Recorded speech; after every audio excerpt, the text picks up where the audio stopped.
The smell hit me first, exhaust fumes mixed with the sickly sweet scent of rotting garbage baking under the afternoon sun. I pressed my palm against the cracked brick wall of the corner store, trying to catch my breath. My feet ached in these cheap canvas shoes, the soles worn so thin I could feel every pebble on the sidewalk. 12 hours. 12 hours of standing behind a deli counter, slicing meat for people who barely looked at me, and I still had another shift at the diner tonight. I was invisible. That's what poverty does. It erases you from the sight of anyone who matters. The streets of Lower Manhattan were crowded with the usual chaos. Businessmen in expensive suits brushed past me without a glance, their leather shoes clicking against the pavement with the confidence of people who belonged somewhere. I didn't belong anywhere, not anymore. Not since Mom died and left me with nothing but hospital bills and an eviction notice. I pulled my threadbare jacket tighter around my shoulders, even though it was too warm for it. The fabric was thin, faded, but it was mine, one of the last things that was. My hair, unwashed for 3 days, hung limp around my face. I'd stopped caring about my appearance weeks ago. What was the point? No one saw me anyway. I was about to cross the street when I heard it. A sharp cry, thin and frightened. A child. My head snapped toward the sound. There, maybe 20 feet away, a little boy had collapsed on the sidewalk. He couldn't have been more than 7, dressed in clothes that probably cost more than my entire month's rent. Crisp white shirt, tailored shorts, expensive sneakers. But right now, he looked small and terrified, clutching his knee as blood seeped through his fingers. People walked around him like water flowing past a stone. I felt my feet moving before my brain caught up. That old instinct, the one that got me in trouble, the one that made me care when I shouldn't, pulling me forward. "Hey, sweetheart," I said softly, kneeling beside him. The pavement was hot through my thin jeans, gritty with dirt and broken glass. "Are you okay?" He looked up at me with eyes so dark they were almost black, swimming with tears. His bottom lip trembled. I fell. He whispered, "It hurts." "I know, baby. Let me see." I gently moved his hand away from his knee. The scrape was deep, embedded with gravel and dirt. Not serious, but it needed to be cleaned. "What's your name?" "Marco," he said, hiccuping. "I was running and I tripped and my papa is going to be so angry." "Shh. No, he won't. Accidents happen." I pulled off my jacket and pressed it against his knee, applying gentle pressure. My hands were shaking slightly, not from fear, but from exhaustion and low blood sugar. I hadn't eaten since yesterday. "Where is your papa?" Marco's eyes went wide. He was right behind me. He told me not to run, but I saw a dog and his voice broke into sobs. I glanced around, searching for an approaching parent, but saw no one. The crowd continued to flow past us, indifferent. A cold feeling settled in my stomach. A child this young, dressed this expensively, alone on a Manhattan street. "Do you have a phone number I can call? Your papa's number?" Marco nodded quickly, rattling off a series of digits. I fumbled for my phone, a cracked Android that barely held a charge, and dialed with trembling fingers. It rang once, twice. Then a voice answered, deep and cold enough to freeze blood. "Who is this?" I swallowed hard. Something in that voice made every survival instinct I had scream a warning. Hi, my name is Emma. I found a little boy on the street, Marco." He fell and hurt his knee. He gave me this number. The silence that followed lasted only seconds, but it felt like drowning. "Where?" It wasn't a question. It was a command, delivered with such absolute authority that I answered without thinking. "Corner of Mulberry and Hester, outside the—" "Don't move." The line went dead. I stared at the phone, my heart suddenly racing. Marco had stopped crying and was watching me with an expression too knowing for a child his age. "You called Papa," he said quietly. "Yeah, I did. He's coming to get you. You shouldn't have done that." The words sent ice down my spine. "What do you mean?" But Marco just shook his head, wincing as he shifted his injured leg. I became aware of the sounds around us again. The traffic, the voices, the endless pulse of the city. But now there was something else, a change in the air, like the pressure drop before a storm. People were moving differently, faster, clearing the sidewalk without seeming to realize they were doing it. 3 black SUVs appeared from nowhere, pulling up to the curb with synchronized precision. The vehicles were immaculate, windows tinted so dark they looked like mirrors. Not a single dent, not a speck of dirt. The kind of cars that cost more than I'd earn in a lifetime. My mouth went dry. The back door of the middle SUV opened, and a man stepped out. I couldn't breathe. He was tall, well over 6 feet, with broad shoulders that filled out a black suit tailored so perfectly it might have been painted on. Dark hair swept back from a face that could have been carved from marble. Sharp cheekbones, a strong jaw shadowed with stubble, a mouth set in a hard line. But it was his eyes that held me frozen. Dark, intense, and completely devoid of warmth as they swept the street with predatory awareness. He moved with the deadly grace of a panther, every step deliberate, controlled. 2 men flanked him immediately, both built like tanks, hands hovering near their jackets in a way that made my stomach clench.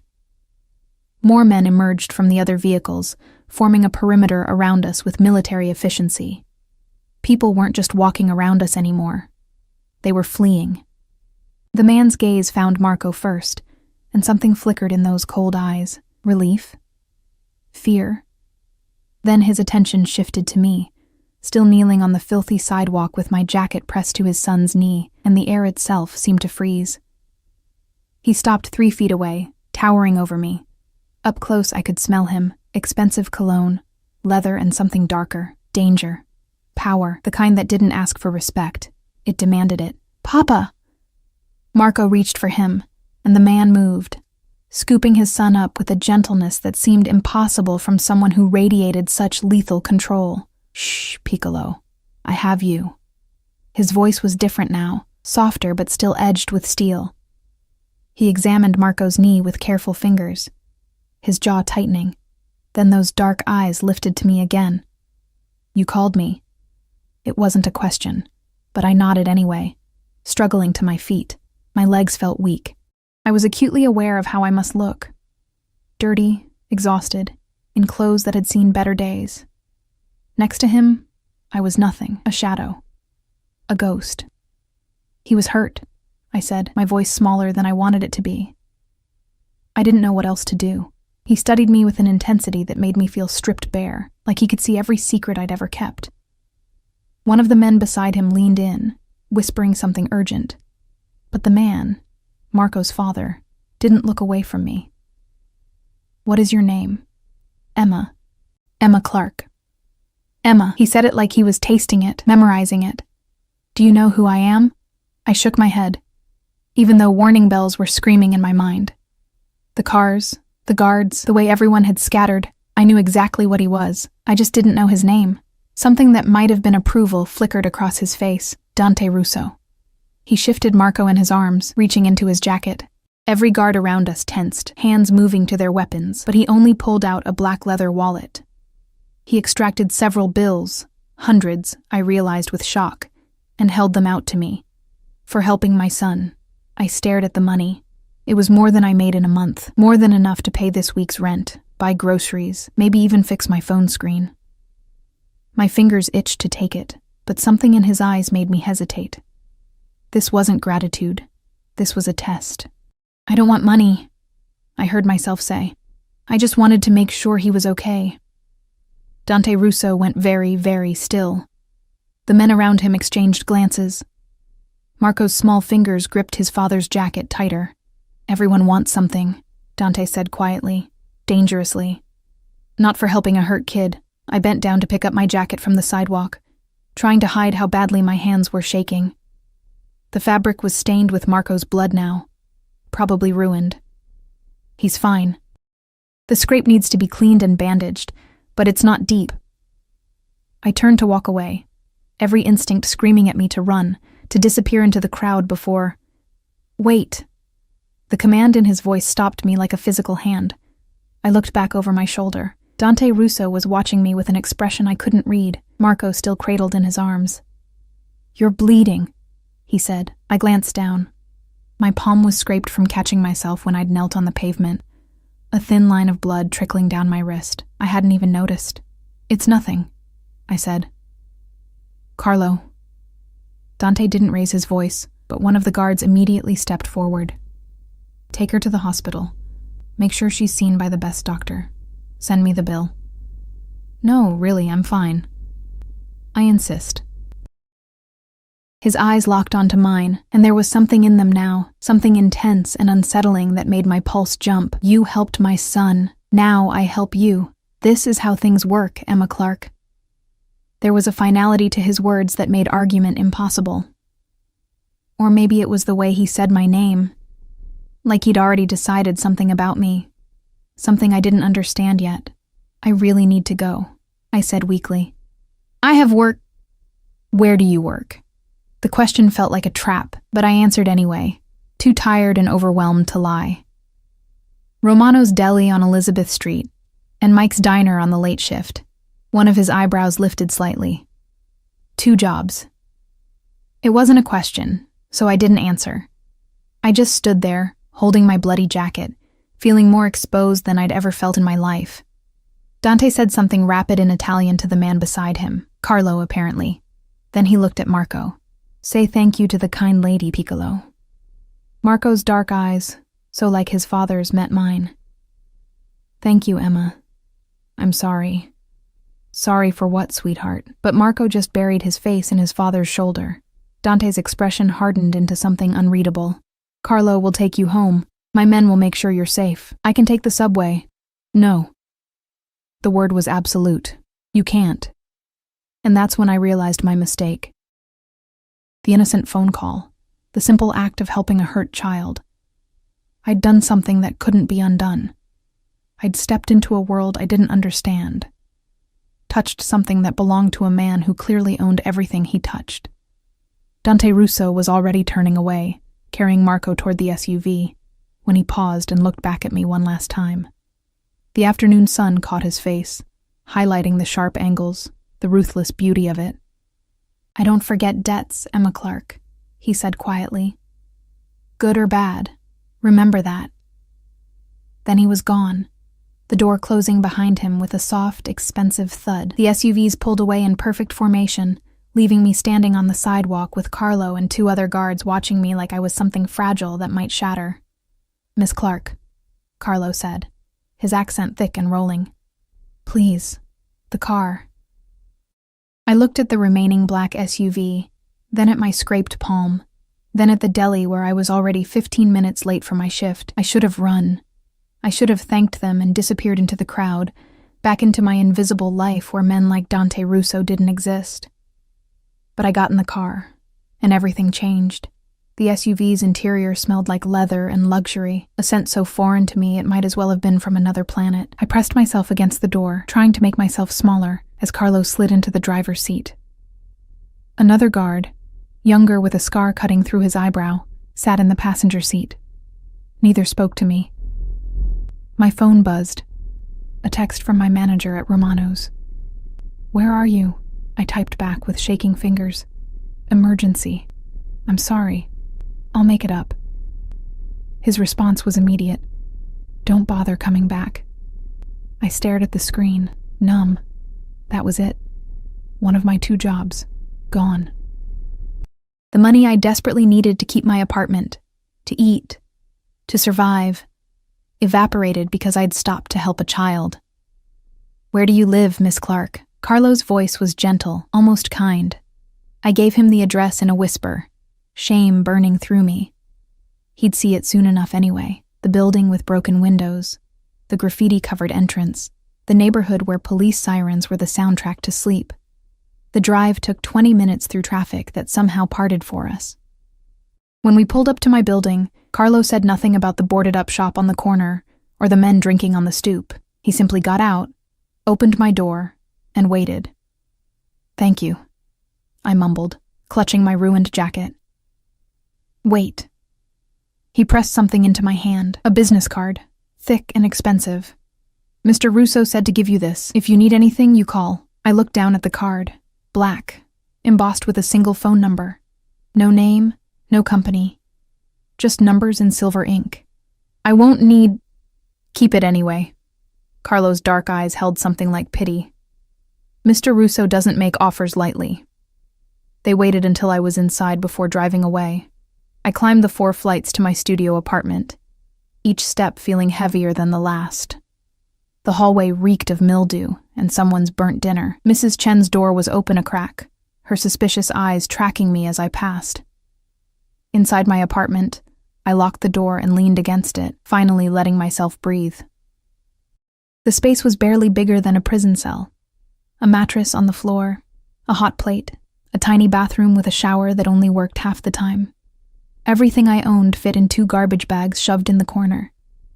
The window looked out onto a brick wall, so close I could touch it if I opened the glass. I peeled off my clothes and stood under lukewarm water, watching Marco's blood and the city's grime swirl down the drain. My hands wouldn't stop shaking. I kept seeing Dante Russo's face. Those dark eyes that had looked at me like I was a puzzle he intended to solve. I don't forget debts, Emma Clark. Good or bad, what did that mean? What had I gotten myself into? I dried off with a threadbare towel and pulled on my only clean clothes. Worn jeans and a faded t-shirt, my stomach growled painfully. I opened the mini fridge, a half-empty bottle of water, some wilted lettuce, 1 egg. I'd been planning to buy groceries with tonight's tip money from the diner. The diner. I glanced at the clock. I had 2 hours before my shift started. I couldn't afford to lose that job, too. I was sitting on my mattress, trying to will away the exhaustion, when my phone rang. Unknown number. Hello? Emma Clark? A woman's voice, professional and crisp. Yes? This is Dr. Sarah Chen from Mount Sinai Hospital. We have you scheduled for a walk-in appointment at 6 p.m. this evening. All expenses covered. My mouth went dry. I didn't make an appointment. Mr. Russo's office called ahead. He was quite insistent that you be seen today. A pause. We've cleared our schedule for you, Miss Clark. We'll see you at 6. She hung up before I could protest. I stared at the phone, my heart pounding. He'd tracked me down, found my number somehow, made appointments for me at one of the best hospitals in the city. The business card sat on my mattress, gleaming dully in the fading light. I should have been afraid. Every rational part of my brain screamed warnings, but underneath the fear was something else, a dangerous warmth spreading through my chest. When was the last time anyone had cared if I was hurt? When had anyone insisted I be taken care of? Never. The answer was never. I picked up the card, running my thumb over the embossed numbers. The weight of it felt significant, like a door opening to a world I'd only ever glimpsed from the outside. I went to the hospital. Mount Sinai's private wing was like stepping into a different dimension. Marble floors, hushed voices, the kind of quiet that only money could buy. A nurse in pristine scrubs escorted me to an examination room that was bigger than my entire apartment. Dr. Chen was a petite woman with steel gray hair and gentle hands. She examined my scraped palm with meticulous care, cleaned it with antiseptic that stung, and bandaged it with practiced efficiency. It's minor, she said, but it could have gotten infected if left untreated. Good thing you came in. I didn't really have a choice, I muttered. She smiled slightly. Mr. Russo is persuasive when it comes to matters he deems important. She hesitated, then added, he also requested a full physical examination. When was your last checkup? I don't remember. Maybe 3 years ago? Before my mom got sick.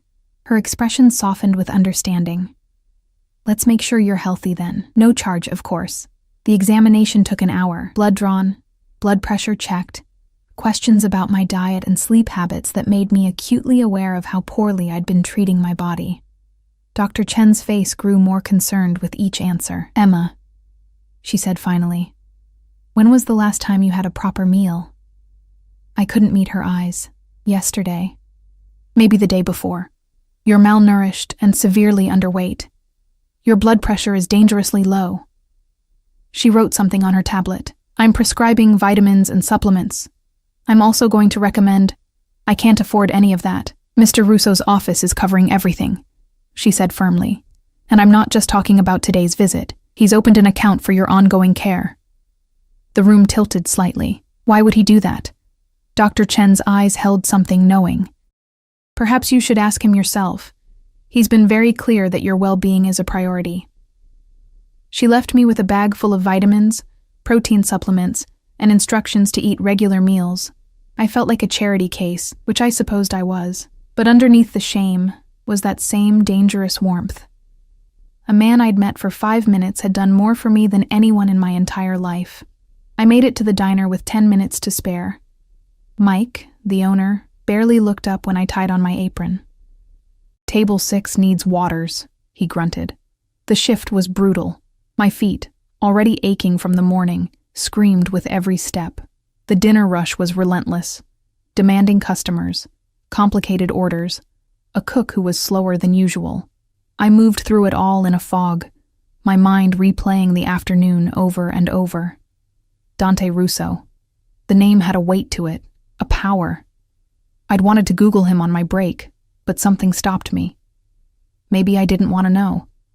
Maybe ignorance was safer. At 11 p.m., a group of men in expensive suits took a corner booth. Something about them made my skin prickle. The way they scanned the room, the bulges under their jackets. One of them caught my eye and smiled, but it wasn't friendly. "Hey, sweetheart," he called as I passed. "Come here." I approached with my order pad, trying to keep my expression neutral. "What can I get you?"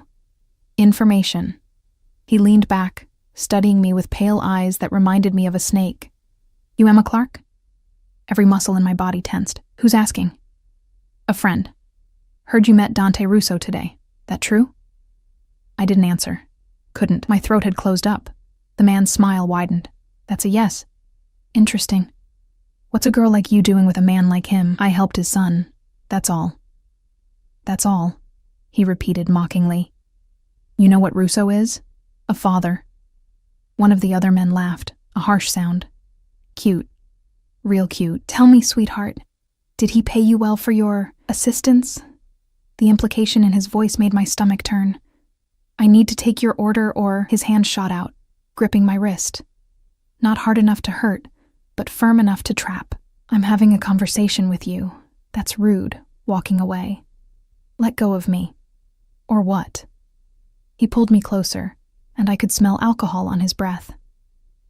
"You'll call your boyfriend? The big bad Russo?" The diner had gone quiet. Mike was watching from behind the counter, but he didn't move. No one moved. They never did. I was on my own, like always. "Please," I said quietly, hating the tremor in my voice. "Let me go." He did, suddenly shoving me back. I stumbled, catching myself on the edge of the table.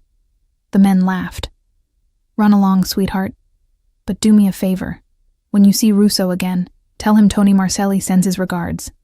Tell him I'm looking forward to our next conversation." I fled to the kitchen, my heart hammering. My hands shook so badly I could barely hold the water pitcher. Mike found me there, his weathered face twisted with disgust. "Those guys are trouble," he muttered. "Bad crowd. You stay away from them." "I don't even know them." "You know Russo. That's enough." He grabbed my arm, his fingers biting into my skin. "Listen to me, kid. Whatever you got going with that man, end it. Now. Before you end up dead in an alley somewhere." "I don't have anything going with him. I don't care. Stay away. That's an order." He released me, shaking his head. "Guys like that, they're poison. Everything they touch turns to ash." I finished my shift in silence, avoiding the corner booth. The men left without paying, laughing as they walked out. Mike didn't say anything about it. He just locked the door behind them and told me to go home. The subway ride back was empty, echoing. I kept seeing those pale snake eyes, hearing that mocking voice. "Tony Marcelli sends his regards." Who was he? Why did my meeting Dante matter to him? I climbed the stairs to my apartment, exhaustion pulling at every limb. All I wanted was to collapse on my mattress and sleep for a week. But when I reached my door, I stopped. There was a box outside it, large, white, tied with a black ribbon. My heart started to race. I looked up and down the hallway, but it was empty. Mrs. Chen's door was closed, no light showing underneath. I knelt beside the box, my hands shaking as I pulled the ribbon loose. Inside, wrapped in tissue paper, were clothes. Beautiful clothes. Soft sweaters, well-made jeans, a winter coat that looked like it cost more than 3 months of my rent. Underneath, there were bags of groceries, real food, Fresh vegetables, fruit, pasta, sauce, chicken, eggs, enough to fill my tiny fridge for weeks. At the bottom, a note on thick cream paper, written in bold, slashing handwriting. You will not go hungry. You will not wear rags. This is not negotiable. Dear. I sat back on my heels, staring at the words. The kindness of it hit me like a physical blow, stealing my breath. But underneath the gratitude was something darker. Fear. Because men like Dante Russo didn't give without expecting something in return, and I had no idea what he would want from me. But I was about to find out. 3 days passed, and I didn't hear from Dante Russo. I wore the clothes he'd sent, warm, soft against my skin, fitting perfectly as if he'd somehow known my exact size. I ate the food, savoring every bite, feeling my body slowly come back to life. The vitamins from Dr. Chen helped too. For the first time in months, I didn't wake up dizzy. I could think clearly. I could breathe. But the gifts sat heavy on my conscience, a weight I couldn't shake. I still had the business card. I'd pull it out sometimes, late at night, running my fingers over the embossed numbers. I never called. What would I even say? Thank you for the charity? What do you want from me?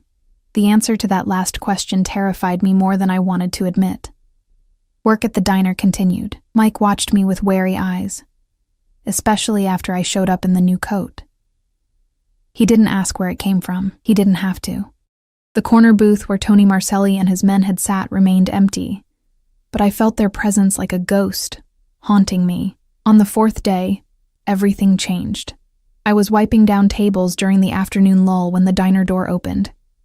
I glanced up out of habit, and my heart stopped. Dante Russo stood in the doorway. He was dressed differently than before. Dark jeans, a black sweater that hugged his broad shoulders, a leather jacket that probably cost more than a car. But it was still unmistakably him. That same commanding presence, that predatory grace. Every head in the diner turned. Conversations died mid-sentence. His eyes found mine immediately, and I saw something flicker in their depths. Satisfaction, maybe, or possession. He walked toward me, and the world narrowed to just him. Each step deliberate, controlled, like a panther stalking prey. I couldn't move, couldn't breathe. My fingers gripped the dish rag so tightly my knuckles turned white. He stopped in front of me, close enough that I could smell his cologne, cedar and something darker, more dangerous. Emma. My name in his deep voice sent shivers down my spine. Mr. Russo. I hated how breathless I sounded. Dante, he corrected softly. His eyes traveled over me, taking in the sweater he'd sent, and something like approval crossed his face. You're wearing my gifts. Yes, thank you. You didn't have to. I wanted to. He glanced around the diner, his expression hardening as he took in the cracked vinyl booths, the flickering fluorescent lights, the stained linoleum. This is where you work? One of the places, yes. His jaw tightened almost imperceptibly. Not anymore. Excuse me? You're done here. He said it like it was already decided, like my opinion didn't matter. I have a position for you. My stomach dropped. I don't understand. My son won't stop talking about you. He wants to see you again. Dante's voice was calm, but there was something beneath it, something intense and unyielding. I need someone I can trust around Marco. Someone who proved they would help him without wanting anything in return. You want me to... what? Be his nanny? Caretaker, companion, whatever you want to call it. He pulled out his phone, tapped something, and showed me the screen. A number that made my vision blur. This is what I'll pay you. Monthly. I stared at the figure. It was more than I made in 6 months at both my jobs combined. It was enough to get a real apartment, buy real food, maybe even save something for the future I'd stopped believing in. That's too much, I whispered. It's what you're worth. His eyes burned into mine. Say yes, Emma. I don't know anything about taking care of children. You knew enough to help Marco when no one else would. That's all that matters to me. He stepped closer, and I could feel the heat radiating from his body.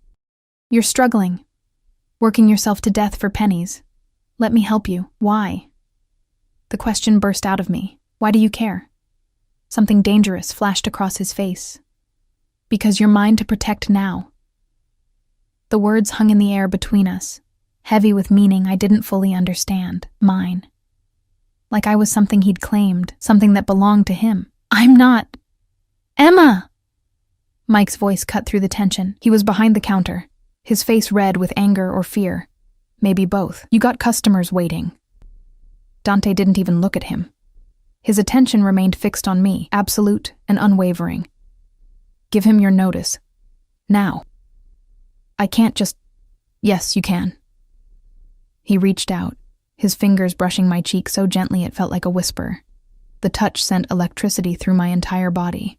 Trust me. And God help me, I wanted to. Every instinct I'd honed to survive screamed that this was dangerous, that men like Dante Russo consumed everything they touched. But I was so tired of being hungry, of being invisible, of fighting just to exist. Okay, I heard myself say. Okay. Satisfaction blazed in his eyes. Good girl. He pulled out another card, different from the first, this one white with an address embossed in gold. Come to this address tomorrow morning. 8 a.m., Carlo will be waiting. Tomorrow? But I need to give 2 weeks. I'll handle it. He turned toward Mike, and the temperature in the room seemed to drop 10 degrees. She's done here. Today. Now. Mike's face went pale. Now listen here. Dante moved so fast I barely saw it. One moment he was beside me, the next he was at the counter, leaning in close to Mike. I couldn't hear what he said, but I saw Mike's expression crumble from anger to terror in the space of a heartbeat. When Dante straightened, Mike was nodding frantically. Yeah, okay, she can go. Dante returned to me, pulling out his wallet. He extracted several $100 bills and placed them on the table. For her final wages, and compensation for the short notice. It was probably 10 times what Mike owed me.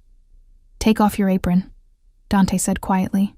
My hands shook as I untied it, letting the stained fabric fall to the floor. Without it, I felt naked. Exposed. This diner, as horrible as it was, had been my anchor, my last connection to the life I knew. Come. Dante's hand settled on the small of my back, warm and possessive through the sweater. I'll take you home. I can take the subway. No. That absolute tone again, the one that allowed no argument. You'll never take the subway again. Not while you're under my protection. Under my protection. The words should have comforted me. Instead, they felt like a cage door closing, but I let him guide me out of the diner, past the staring customers, into the cold afternoon air where a black SUV waited at the curb. Carlo stood beside it, his expression carefully neutral as he opened the back door. Dante slid in beside me, close enough that our thighs touched. The door closed, sealing us in leather-scented darkness. Address, Dante said to Carlo. I gave it, shame burning through me again. But Dante just nodded, like my neighborhood didn't matter, like the broken building and dangerous streets were irrelevant details. The drive was silent. I stared out the window, watching the city blur past, my mind racing.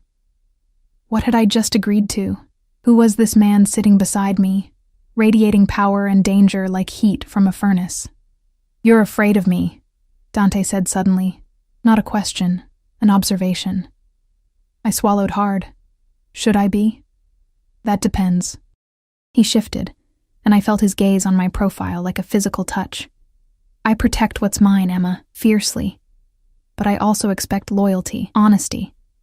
Can you give me that? I don't even know you. You will. The certainty in his voice sent chills down my spine. And I'll know you. Every part of you. Every secret. Every fear.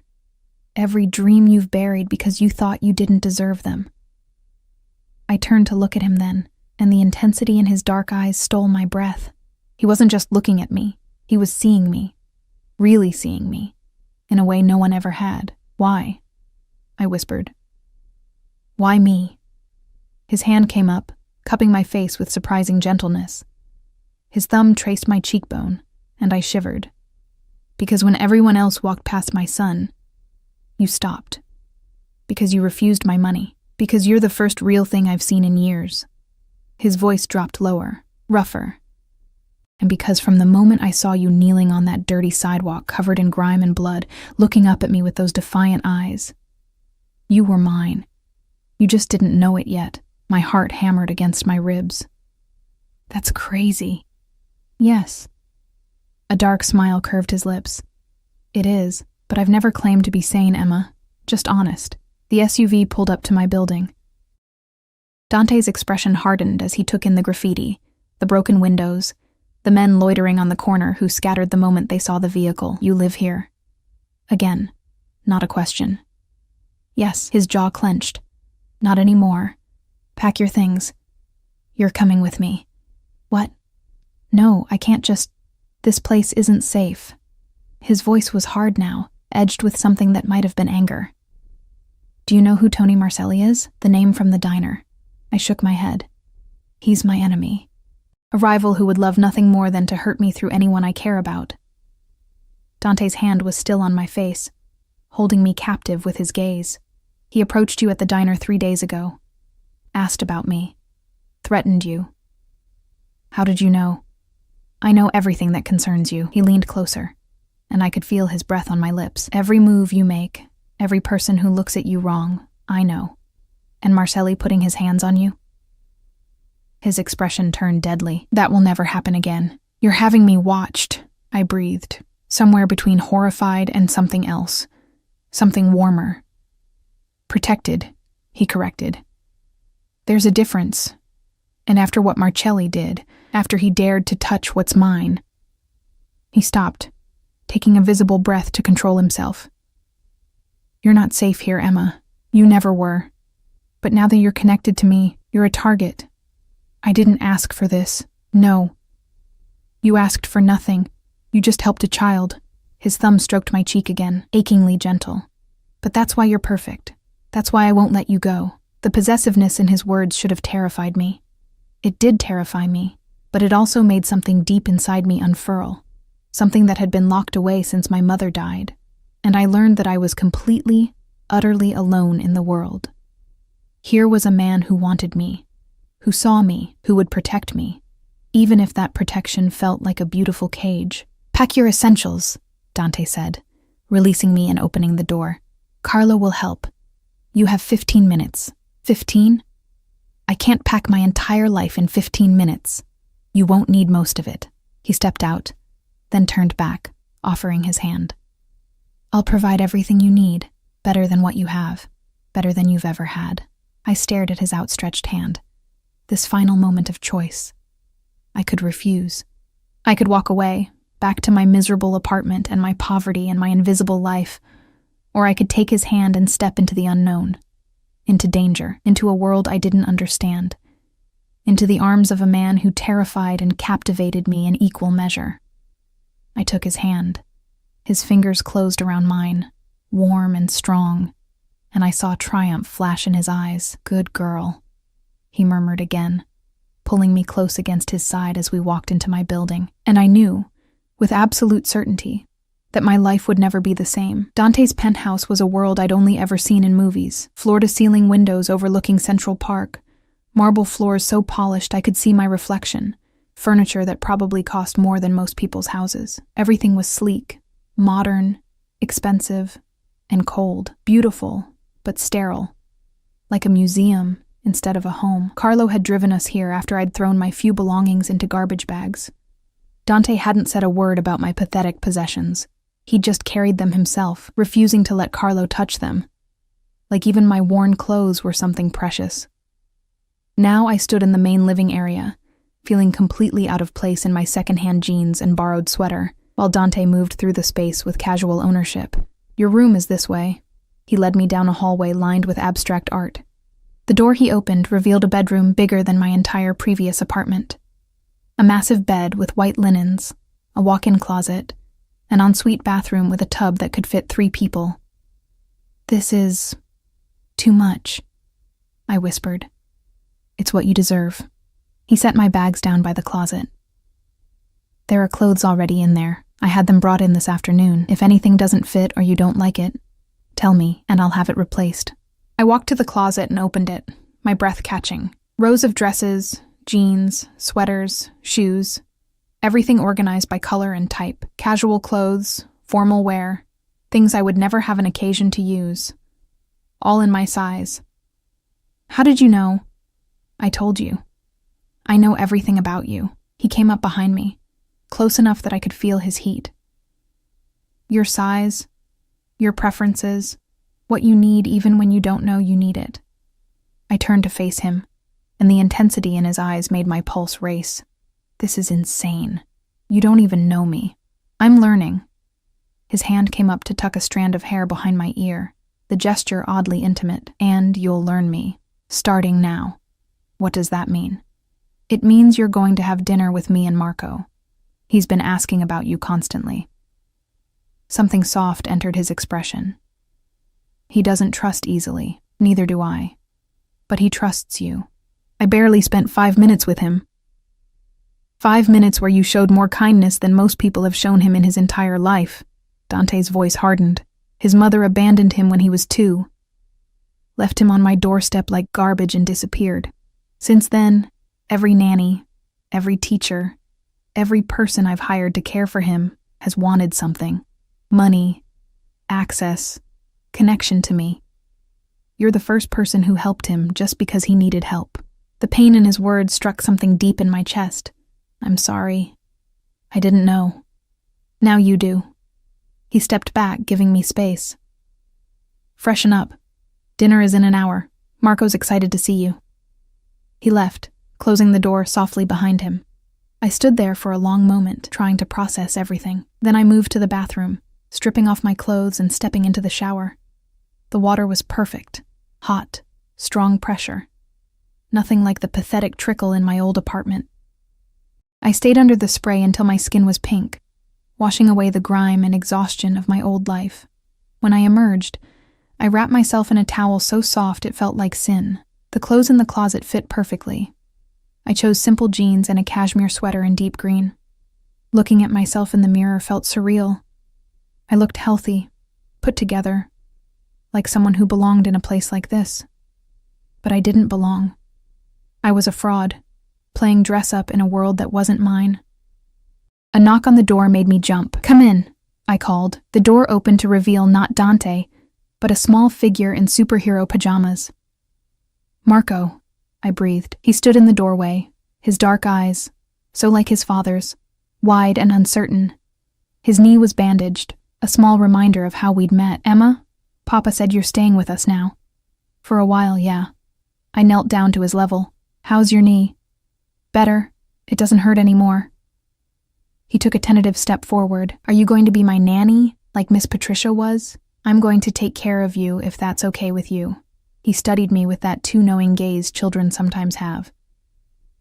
Miss Patricia left because Papa scared her. He scares everyone. My heart clenched. Does he scare you? Sometimes. But he never hurts me. He just gets angry when people try to take me away or hurt me. Marco moved closer, his small hand reaching out to touch my sweater. "You're not scared of him." "I didn't say that. But you're here anyway." He looked up at me, and I saw hope in his eyes. Fragile, desperate hope. "Will you stay? Even when he gets scary?" I thought about Dante's intensity, his possessiveness, the barely leashed danger that radiated from him. I should run. Every self-preservation instinct I had screamed it.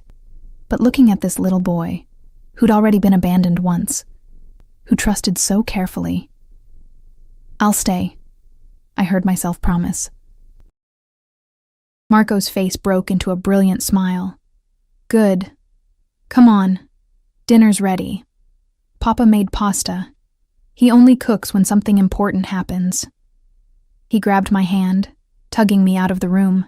His small fingers in mine felt like trust made physical, and I realized with a start that I would do almost anything to protect that trust. We walked through the penthouse to a dining room I hadn't seen before. A long table was set for 3, candles flickering, and the smell of garlic and tomatoes filled the air. Dante stood by the kitchen island, sleeves rolled up, stirring a pot of sauce. He'd changed too.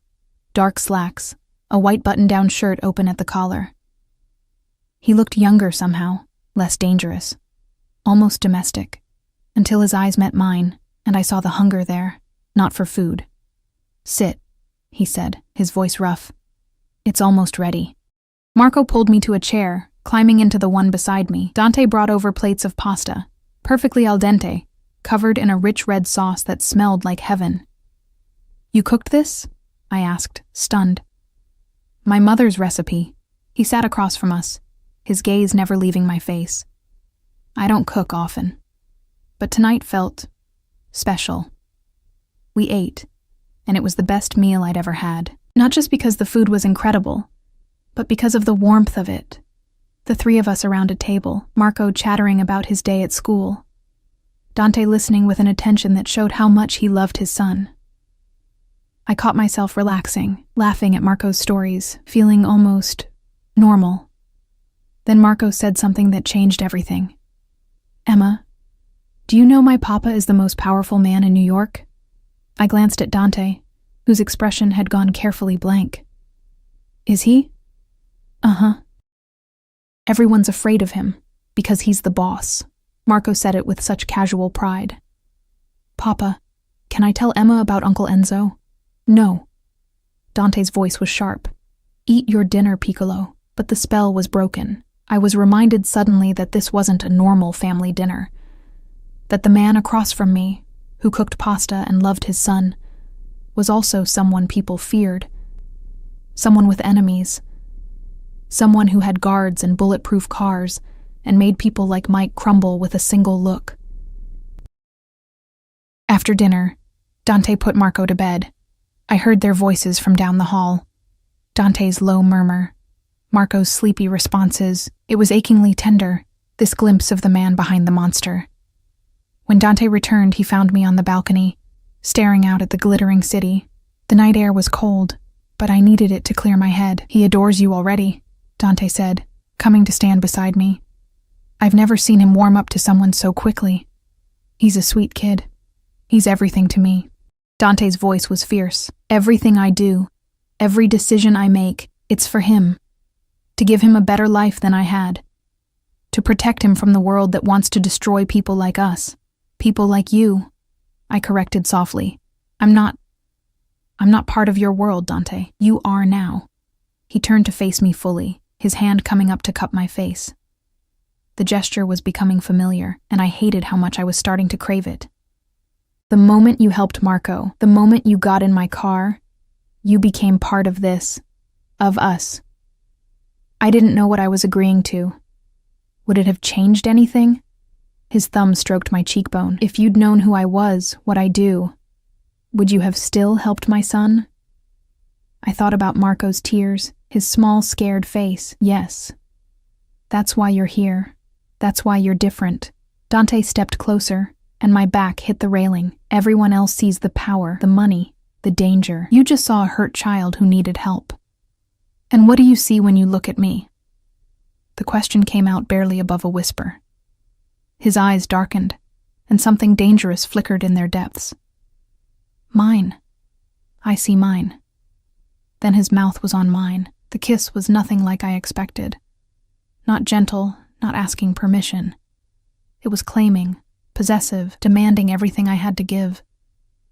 His hand fisted in my hair, holding me still as he devoured my mouth like a starving man. I should have pushed him away, should have been outraged at his presumption.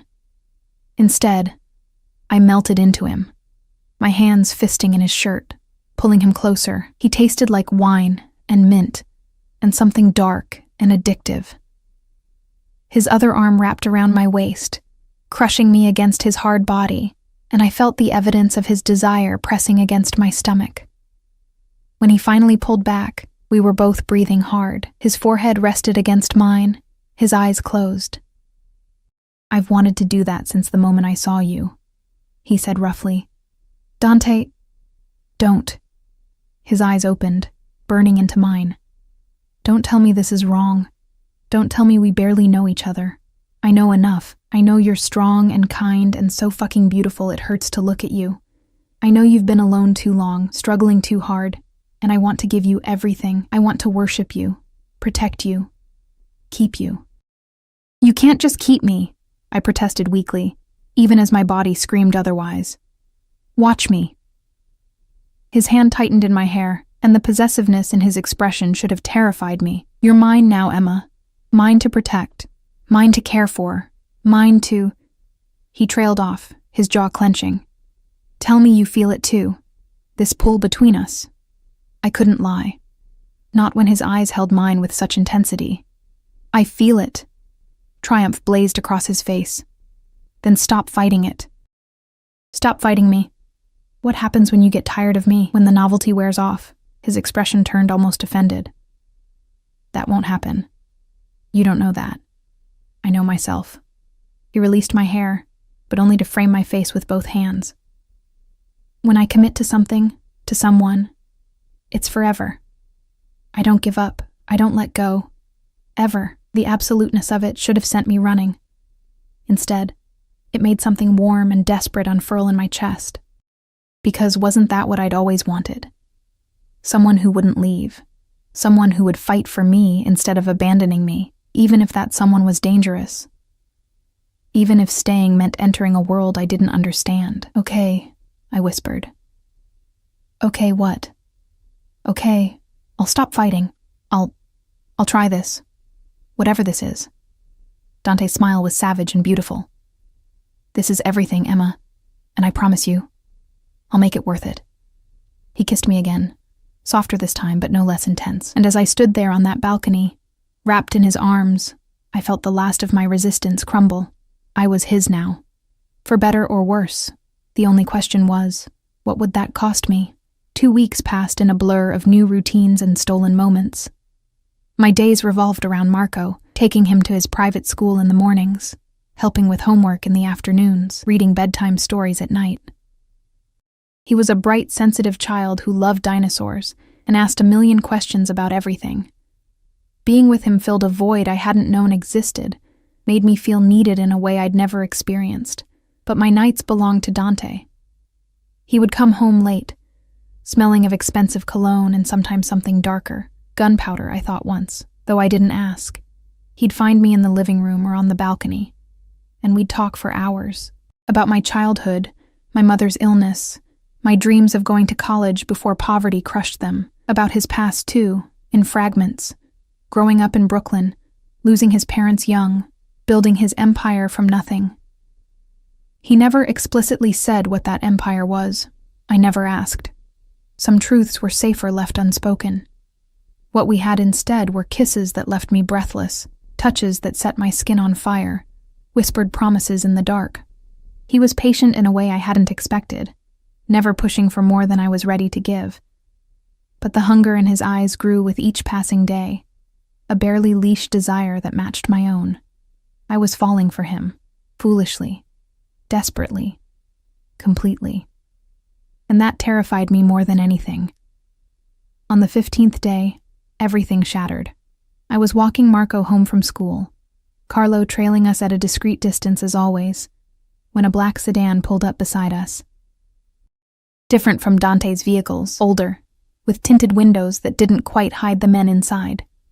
Keep walking, Carlo said sharply, suddenly between us and the car. His hand moved inside his jacket. But the back door opened, and Tony Marcelli stepped out. He looked different in daylight, older, harder, with cold eyes that made my skin crawl. 2 men flanked him, hands visible and empty but radiating threat. Emma Clark, Tony said, smiling that snake smile. What a coincidence. Get back in the car, Mr. Marcelli. Carlo's voice was deadly calm, but I saw his finger hovering near his concealed weapon.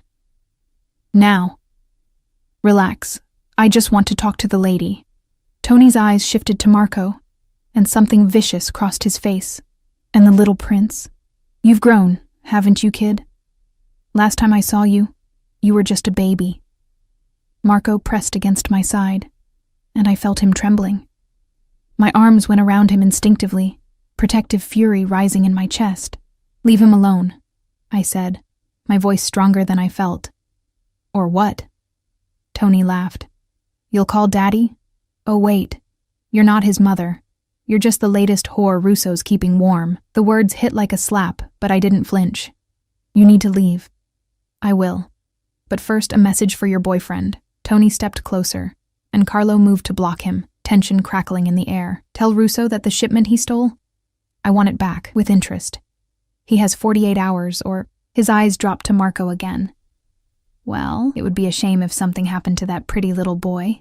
Rage like I'd never known flooded through me. I pulled Marco behind me, facing Tony with every ounce of courage I could muster. You threaten him again, and I'll kill you myself. Tony's eyebrows rose. Then he laughed, genuine amusement lighting his face. Oh, Russo picked a feisty one this time. I like it. His expression hardened. But you're out of your depth, sweetheart. This world, it eats girls like you alive. Ask Russo what happened to Marco's mother when she got too curious. Before I could respond, Carlo had his gun out, pointed directly at Tony's chest.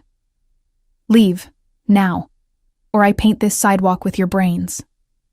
Tony's men moved, reaching for their own weapons, and I knew with horrible certainty that we were seconds away from a shootout on a crowded street with Marco right there.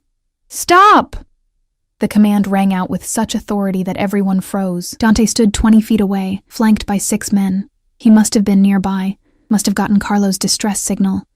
His face was a mask of cold fury, but his eyes were volcanic, barely controlled violence simmering beneath the surface. He walked forward slowly, and Tony's men actually stepped back. Even Tony himself looked uncertain for the first time. You threatened my son, Dante said quietly, too quietly. In front of witnesses, on a public street. Just business, Russo. You know how it is. No. Dante stopped 5 feet away, and the temperature dropped 10 degrees. There are rules.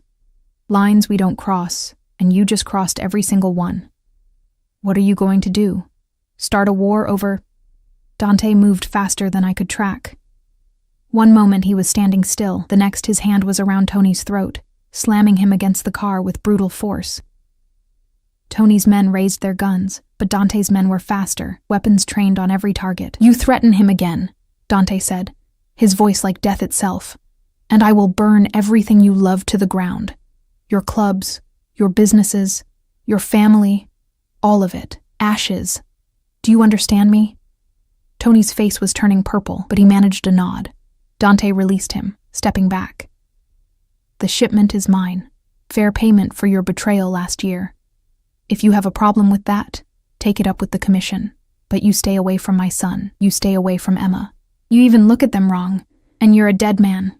He turned his back on Tony, a deliberate insult, and walked to me and Marco. His hands were gentle as he checked Marco over, searching for any sign of harm. Are you okay, Piccolo? His voice had transformed, all the violence replaced with tenderness. I'm okay, Papa. Emma protected me. Dante's eyes lifted to mine, and what I saw there made my breath catch. Pride, possessiveness, and something deeper, something that looked almost like love. Of course she did, he said softly. Then to Carlo. Get them home. Now. What about you? I asked, my voice shaking with delayed shock. I have business to finish. He cupped my face, kissing me hard and fast. Don't worry, I'll be home soon. The penthouse felt like a cage as I waited. Marco was fine, already playing with his toys, the encounter already fading for him. But I couldn't stop shaking, couldn't stop replaying Tony's words. Ask Russo what happened to Marco's mother when she got too curious. When Dante finally walked through the door 3 hours later, I was pacing the living room. He looked tired, his jacket gone, blood on his knuckles. Is that yours? I asked, pointing to the blood. No. He moved to the bar, pouring himself whiskey. Tony won't be a problem anymore. What did you do? What I had to. He downed the drink, then poured another. He threatened my son. Our son, as far as I'm concerned. Since you're the one raising him, no one threatens what's mine. Our son, I repeated, the words doing strange things to my heart. Dante, I need you to be honest with me. What exactly do you do? What is this world I'm living in? He was quiet for a long moment, studying his glass. When he spoke, his voice was measured. I run an organization. We control certain industries in New York. Gambling, some construction, importing. Nothing that hurts innocence, but not entirely legal either. You're a criminal. Yes. No denial, no justification.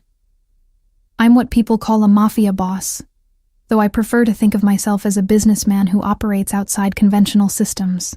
I should have been horrified. Maybe I would have been, 2 weeks ago. But I'd seen how he was with Marco. How he treated me. The code he lived by. Whatever else he wasn't a monster. And Marco's mother? His expression darkened. Sophia. She was the daughter of a rival family. Our marriage was arranged, political.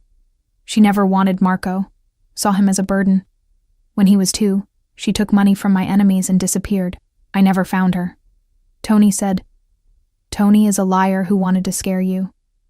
Sophia is alive somewhere, living off my money. I let her go because keeping her would have hurt Marco more than losing her did." His eyes met mine, raw and honest. "You want the truth? Here it is. I'm not a good man, Emma. I've killed. I've hurt people. I'll do it again to protect what I love. But I would never ever hurt you or Marco. You're the only good things in my life." Tears burned my eyes. This is insane. I should leave. I should take Marco and what? He set down his glass, crossing to me in 3 long strides. "Go back to your studio apartment that doesn't have heat? Go back to working yourself to death for pennies? You think I'll let you starve on the streets when I can give you everything? I didn't ask for everything.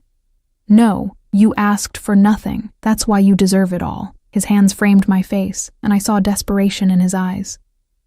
"I know this is moving fast. I know you're scared. But Emma, I love you.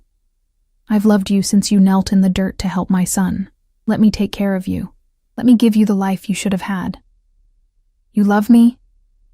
The words came out as a whisper, completely, obsessively, probably unhealthily. A ghost of a smile crossed his lips. "I told you. When I commit to something, it's forever, and I'm committing to you.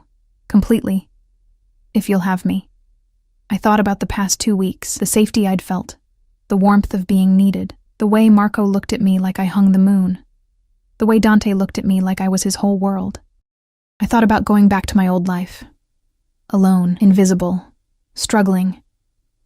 "I love you too," I said, and watched wonder bloom across his face. "I don't know when it happened, but I do. This is crazy and dangerous and probably stupid, but I love you." His kiss was everything, desperate and gentle, claiming and giving. When we finally broke apart, we were both breathing hard. "Marry me," he said. I laughed, the sound slightly hysterical. "Dante, I'm serious. Marry me. Be my wife. Marco's mother. Let me spend the rest of my life proving that you made the right choice." His forehead pressed against mine. "I know it's fast. I know you need time, but I need you to know my intentions. You're not temporary, Emma. You're forever. Ask me again," I said softly. "In a month. If you still feel the same way, if I still feel the same way, ask me again. I'll feel the same way." His certainty was absolute. In a month, in a year, in 50 years, you're it for me. 1 month later, Dante asked again. We were on the balcony, the city glittering below us, Marco asleep in his room. "Marry me, Emma Clark. Make me the happiest man alive." This time, I said yes. The wedding was small, private. Just Marco, Carlo, a few of Dante's trusted men, and a judge who owed him a favor. I wore a simple white dress that Dante had chosen, and when he slipped the ring onto my finger, I saw tears in his eyes. "Mine," he whispered as we kissed. "Yours," I agreed. "Always." Marco cheered, launching himself at both of us, and we caught him together, the 3 of us holding each other tight. It wasn't a perfect life. There were still dangers, still enemies, still nights when Dante came home with blood on his hands. But there was also laughter and warmth, and a love so fierce it took my breath away. I'd started as nothing, invisible, struggling, alone. Now I was Emma Russo, wife to one of the most powerful men in New York, mother to a beautiful boy who called me Mama without hesitation. I'd found my family in the most unexpected place, and I would fight with everything I had to keep them. As Dante held me that night, his arms tight around me, his lips against my hair, he murmured, "Thank you." For what? For stopping. For helping Marco. For seeing past what I am to who I want to be. His voice was rough with emotion. For loving me anyway. I turned in his arms, cupping his face. Thank you for seeing me, for making me feel like I matter, for giving me a home. Always, he promised, kissing me softly, for the rest of our lives. And he kept that promise.